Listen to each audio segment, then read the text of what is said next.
Have you ever thought how much time and money you spend on trying to feel good? Well, there's a darker side to dopamine that a lot of people aren't aware of. So, in this video, I'll share why most of the people will never truly feel good, where the pursuit of pleasure leads us, and how to sustainably overcome this trap and reach healthy levels of dopamine in 28 days. But first, let me explain why dopamine is not about pleasure. Initially, as scientists discovered dopamine, they thought that it was a pleasure chemical in our brains. So, a chemical that makes things pleasurable for us. They planted electrodes in the dopamine center of a rat's brain, and every time the rat used to move in a certain direction, they used to give tiny electric shocks to release dopamine. Soon, they realized that they could operate the mice almost like a robot. You have a cookie, dopamine is released in your brain, and you feel good. So it must be about pleasure and reward, right? But it's not that simple. This little experiment made things super clear. So when dopamine center in a rat's brain was completely destroyed and it was fed sugar, it would still have that cheeky grin on its face. But when the same sugar cube was placed just within its reach, the rat would not move at all to get and eat that sugar. From this and more subsequent experiments, it was concluded that dopamine is not really released as a reward, but as a promise of reward. Here's what I mean by that. There are two times when dopamine is released in your brain. The first is when you see, hear, or smell a reward. So you're passing a bakery and you smell freshly baked cookies. Dopamine is released in your brain for the promise of reward, that is the cookie. And the second is when you actually receive the reward. So you enter the bakery, buy the cookie, and eat it. And then dopamine is released again in your brain so that this behavior is reinforced and repeated. The problem with this promise of reward that dopamine gives us is that it never truly leaves us satisfied. I mean, I would challenge you to think of a time when you were genuinely happy and satisfied after an hour of doom scrolling, which is nothing but the release of dopamine on steroid. Now let us see where this pursuit of pleasure and dopamine leads us by looking at the person who has literally maxed out on this lifestyle, Dan Bilzerian. The average person carries a ton of trauma within. A lot of people experience capital T trauma, which includes things like abuse, sexual assault, war, etc. But nearly everyone experiences faulty trauma, which is nothing but the basic psychological needs of a child not being met.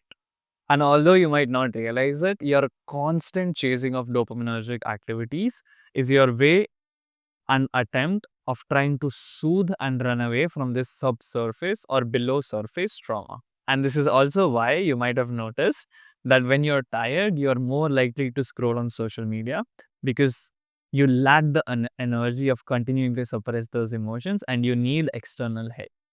And people spend their entire lives and God knows how much money trying to feel good using this pursuit of pleasure and dopaminergic activities.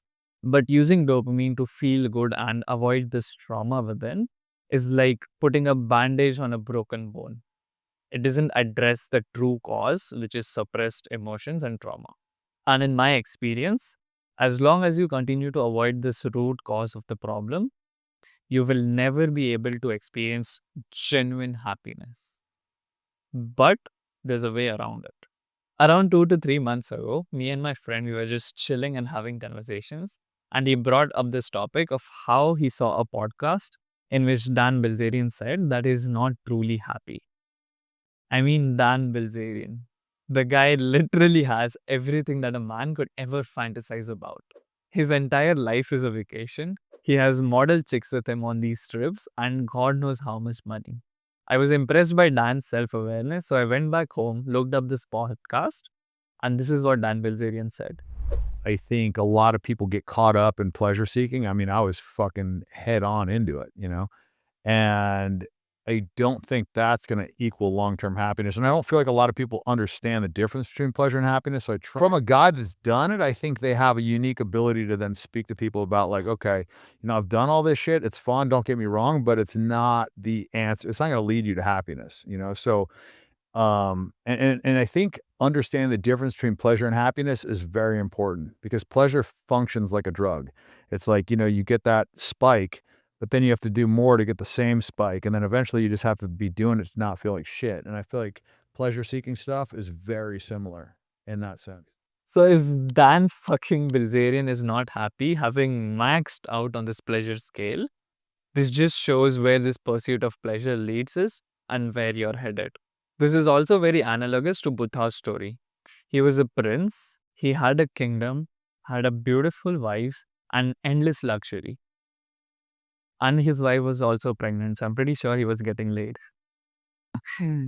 But he still left all of this and went to the jungle to look for happiness. I wouldn't be surprised if Dan ends up becoming enlightened. Now, here's what I did to scientifically overcome this trap and fix my dopamine and emotion system. I wish I could say just stop doom scrolling and stop watching porn and end this video. But it's not that easy. When you've been frying your brain with dopamine day in and day out, your brain develops a tolerance. Almost like how an alcoholic needs more and more alcohol after a while to enjoy it, you need more and more stimulating shit to feel the dopamine high, which is also the reason why brain rot and hyper stimulating short videos are everywhere these days. Now that you understand how everything works, from trauma to dopamine, here are the exact 4 steps you can start taking to fix your shit. The first one is getting morning sunlight exposure. This is the simplest thing you can start doing. It's a non negotiable for me, and I do this no matter how tired or sick I am every day. This includes 2 to 10 minutes of standing under the open sky or directly in sunlight, does the trick. But this only works if you do it before noon. And I also believe that this is the logic behind Surya Namaskar and greeting the sun here in the east. The next step is to cut down on high dopaminergic activities. I understand that it's easier said than done, but the following steps will help you with it. So things like doom scrolling, porn, etc. It takes around 28 days for the dopamine system to reset and reach a healthy level. And then it gets much easier. Number 3, even if you indulge in high dopamine activities, don't stack them. So an example could be watching a movie and eating junk food like McDonald's. Be more mindful and fully enjoy the pleasurable activities one at a time. Number 4 is replace those with something that could help you address the cause within, that is suppressed emotion. Or think of the payoff or reward that you're getting from this high dopamine activity and replace it with a healthier alternative. My personal experience says that the more you address the underlying cause of this problem, the easier it becomes in the long run to resist and avoid the high dopamine activities. So earlier, it used to be extremely difficult for me to avoid scrolling YouTube or watching YouTube videos, even though they were informative.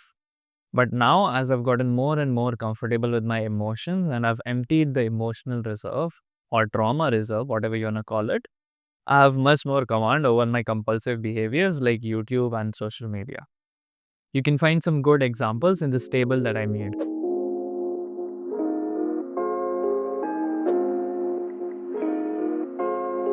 Balancing your emotions and dopamine is the foundation of this entire system I developed for holistically transforming your life. So if you'd like to unleash your true potential in 2025, you can click here.